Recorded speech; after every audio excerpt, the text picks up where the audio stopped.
What is going on, everybody? It is Sunday, April 3rd, 2011, and it's time for the review of the granddaddy of them all, WrestleMania 27. Thank you all for watching. Thanks to all my subscribers. If this is your first time watching me, go ahead and hit the subscribe button right up top there. Follow me on Twitter and subscribe to my other channel. Those links are down there in the bar right down there. And don't forget, leave comments down below as to what you thought about the show. Did you like it? Did you not like it? Did you think it was okay? I got a feeling. Let's start off by saying this. Overall, I'm going to say this WrestleMania, I kind of think we're going to be getting a lot of differing opinions on this. I think there are going to be a lot of people who say it was really good, a lot of people who say it was bad. For me, at least, I don't think it was either. I think it was okay. It was okay for WrestleMania. Certainly there were some highlights. The Undertaker Triple H match coming to mind. There are some lowlights. The 8-man tag match coming to mind for that. I just think that it was just an okay pay-per-view. It was really hard to rate, in my opinion. It was just a different feel. I don't know how I can come to a general consensus, but let's go through the matches and see what I thought about each match. Actually, to begin the show, we had The Rock coming out and cutting a promo, electrifying the 70,000 people in attendance in Georgia at the Georgia Dome, and I think he did a pretty good job. I mean, it wasn't anything spectacular, but he just cut a straightforward promo, getting the crowd hyped, and it's good for what it was. So the first match was Edge versus Alberto Del Rio. Very interesting. They opened the show with the World Heavyweight Championship matchup. Very, very interesting. So they came out. Christian was at Edge's side, Rhodes Clay and Ricardo Rodriguez were at Del Rio's side. This matchup, I thought it was a good matchup. I thought it was a really good opener. The crowd was really into it. They did a great job of getting the crowd alive, even though it was the first match and it was the World Heavyweight Championship match at that. Del Rio, for the most part, worked over the arm. For the win, the finish came out where Edge ended up, he had his submission and didn't work, but ended up spearing Alberto Del Rio for the win, and Edge retains, for the first time ever, retains the championship at WrestleMania. I'm eating a Jolly Rancher. After the match, Edge decided that it was time that he destroyed Alberto Del Rio's car, so he scratched the car up, broke some windows and everything like that. So it was okay for an opener as far as the match in the segment afterward. The next match was Cody Rhodes versus Rey Mysterio. A lot of people were looking forward to this matchup, and a lot of people, myself included, said that Rey Mysterio needed to win this.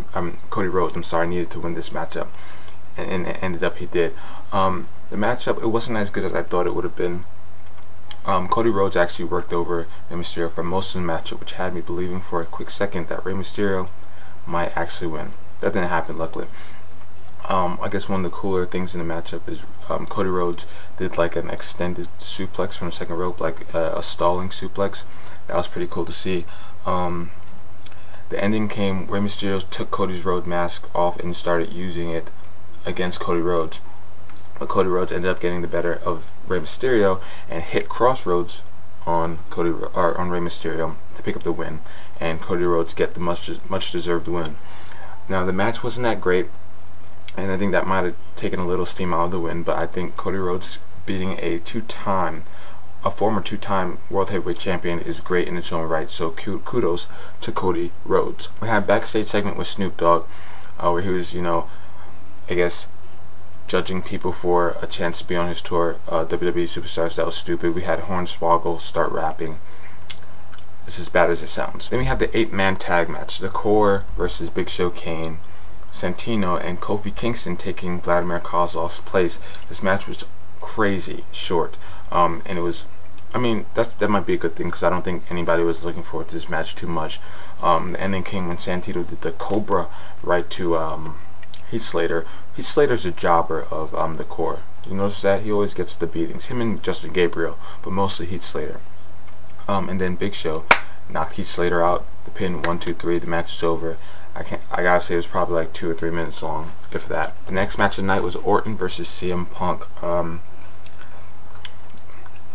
Obviously, I'm not a big fan of Randy Orton. I think he did a much better job than he's done in the past at getting the crowd behind him. Funny note, there was actually a sign in the crowd. Somebody tweeted, I think it was actually NoDQ.com. Somebody tweeted this, and there's a sign it was Orton's orange-o-meter. How orange Orton was, that was hilarious, because Orton has this ridiculous tan always, so it's pretty funny. I thought the match was pretty good. CM Punk looked great in the matchup. Randy Orton looked good in the matchup, and Orton ended up picking up the win with a huge RKO. CM Punk went to top rope, Orton reversed into RKO and picked up the win, and that was pretty damn good. Next, we had a backstage segment with Pee Wee Herman, where The Rock basically converted Pee Wee Herman from Team C Nation to Team Just Bring It. Wasn't my cup of tea. I didn't like it too much. I'm not a fan of Pee Wee Herman. I never even watched Pee Wee Herman when I was a kid, so I guess that's my fault for not liking it. We have the WWE Hall of Famers come out. Shawn Michaels getting the hugest pop of them all. Drew Carey got booed. That was too bad. Although I don't feel sorry for him. Well, I feel sorry for him, but WWE should have known that was going to happen. There's no reason Drew Carey should be going into the Hall of Fame. But you know how they put celebrities in there for one-off appearances. We had the matchup a lot of people were actually looking forward to. Nobody thought it was going to be a wrestling matchup, but they were looking forward to it nonetheless, where Cole would get his ass whooping handed to him. Before the matchup, though, we had SmackDown announcer Booker T come out to the ring, and good old JR Jim Ross, which a lot of people wanted. He would end up calling the matchup, the show from there on out. So Cole versus Jerry Lawler. Jack Swagger came out, was interrupted by Stone Cold. The match got started. Surprisingly, this matchup wasn't as bad as last year. Last year, the Bret Hart versus Vince McMahon match was brutal. It was long, and it was just really boring. This match wasn't that bad, and Cole did some pretty cool moves. He did a nice baseball slide. I was very impressed with some of his moves. Funny spot was when he tried to do the Jack Swagger thing that Jack Swagger does off the ropes. And Cole was wearing some kind of orange kind of singlet. It was really bad, to be honest with you, but funny nonetheless. Jerry Lawler ended up picking up the win when he won via the ankle lock. Cole was tapping, but Steve Austin wouldn't let the bell ring. But so that's how that match ended. After the matchup, Booker T came in, got stunned. He was trying to celebrate with Steve Austin, got stunned. And then the Raw GM chimed in. Basically what he said was that because Stone Cold is a referee and he interfered in the matchup, the decision would be reversed and Cole would be declared the winner. Steve Austin wasn't too fond of that, neither was Jerry Lawler. Jerry Lawler ripped Josh Matthews off the podium, even though he was just a messenger, as he was trying to convey to Jerry Lawler. Ripped Josh Matthews off the podium, and Stone Cold ended up stunning him. Unnecessary, but a nice touch. The fans must have liked that, and Stone Cold and Jerry Lawler celebrate.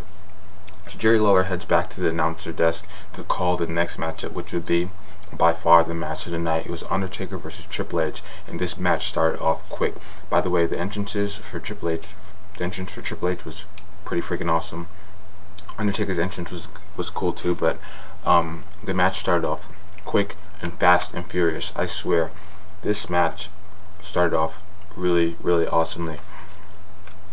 Tons of holy shit moments. The coal mine was destroyed. Undertaker, Triple H was about to pedigree Undertaker onto the announce table. Undertaker reversed it and threw Triple H right down to the ground from the announce table, back first. Looked sick. Undertaker did his suicide dive, which he hasn't done in so long, and this shows you how impactful this match was and how awesome it was from the beginning. Because when he did that suicide dive, I literally closed my eyes in midair because I knew it wasn't going to end well. It was just mayhem all around ringside, and it was pretty awesome to see. We also saw Triple H do a perfect spine buster, reversing Undertaker's momentum into a spine buster through the Spanish announce table. That was pretty good. From there, the match slowed down a little bit. So I had a chair shot to the head, which is pretty cool. Then we saw what we saw a lot during the Shawn Michaels Undertaker matchups: lots of near finishes, near falls, and that was cool. Though it was cool, is my only negative with the matchup, because I said I feel as though those near finishes were what made Shawn Michaels versus Undertaker so awesome, and they kind of went to the well again using that again. So I thought they kind of could have found a different way to kind of make it more suspenseful, but nonetheless I thought this match was crazy good. Triple H was going for his sledgehammer, but Undertaker was about to hit Undertaker, but Undertaker reversed it into Hell's Gate, and after a long while Triple H ended up tapping. Both men were on the ground. The pyro for 19-0 went off, and I knew once Undertaker wasn't on his knees like he usually is, and the fact that Triple H made it to his knees before Undertaker could even start moving, something was wrong. It appeared as though Undertaker suffered some kind of, I don't even know, I don't even want to speculate as to what he suffered, but it seemed pretty serious.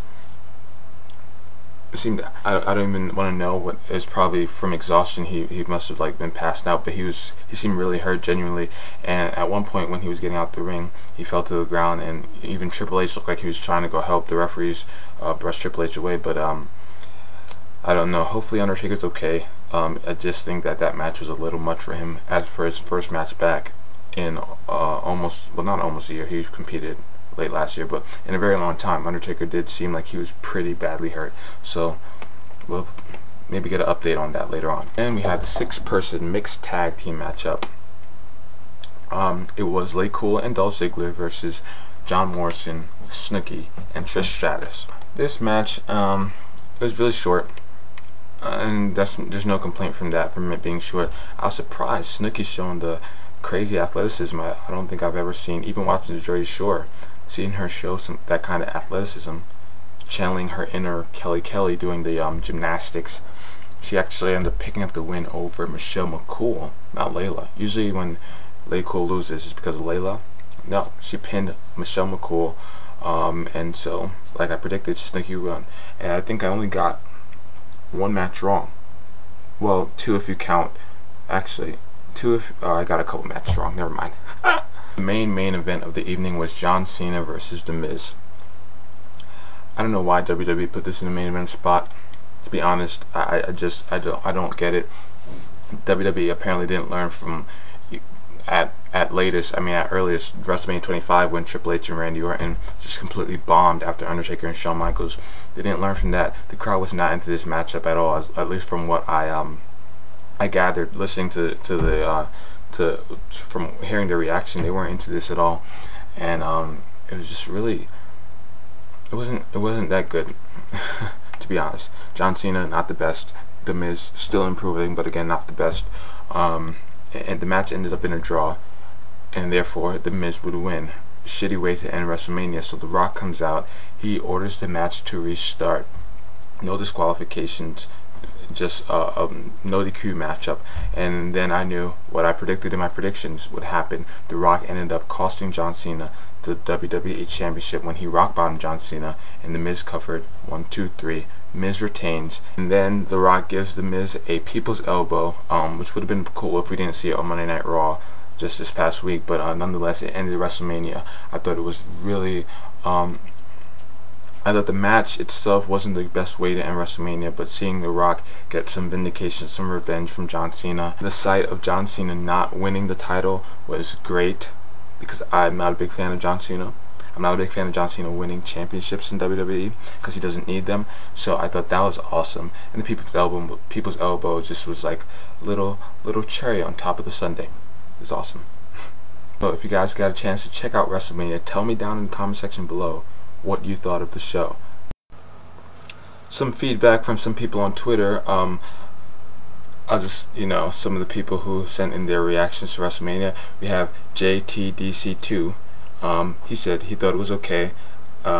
He said, quote, "I thought it was okay. I think Taker really got hurt, so they ended the match a little different. Cena versus Miz was a Raw match. LOL." That was Raw. I think the crowd being dead had a lot to do with it being bad, but to be honest with you, it wasn't, like you said, a good match, WrestleMania quality match either. And then BC Wood 13 said WrestleMania was fucking awesome, but too bad they cut the US title matchup. Yeah, that matchup is actually probably gonna be on the DVD. Probably had no time for it, so it was before WrestleMania. That would be Daniel Bryan versus Sheamus. Tell me what you thought. I'm interested to hear. Don't forget to also thumbs up this. What was your match tonight? Although I kind of have a thought as to what your match tonight was. Were there any disappointments or any surprises that you thought were pretty good? Tell me down there in the comment section below. Don't forget to thumbs up this video, subscribe if you haven't done so, and I will see you guys later on this week with another video, because I will probably come up with another WrestleMania video. Thanks for watching, guys. I love you long time. Peace out.